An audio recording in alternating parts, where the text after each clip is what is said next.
Tranquilos, aquesta temporada podem treure pit. Fixeu-vos aquesta foto. Luis Suárez, Messi i Neymar. Hamburgueses d'1 euro de McDonald's, tu. Perquè veies que són humildes. Això, el Cristiano Ronaldo havia comprat... Cristiano Ronaldo havia comprat el McDonald's amb diamantes. Porque no vamos a hablar de la madre de Cristiano Ronaldo en el aeropuerto con el dinero para arriba, ¿no? No vamos a hablar de eso. Venga, va. Que hasta la madre de Ronaldo le hace... Tranquilos, tranquilos. El Ronaldo tiene tan poca vergüenza, Ronaldo, que hace servir a su madre de camella.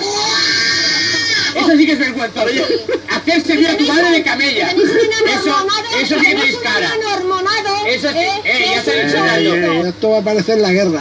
La felicidad no se compra, la felicidad no se compra, te caes del Pero cielo. yo como puse en mi Facebook, el triplete No me lo leemos paso los por el Facebook. ojete. Fino filipino. Como comprenderán, no leemos Facebook, no nos da tiempo. Entre rúa y rúa. Si todavía no he bajado yo de la Fuente Canaleta.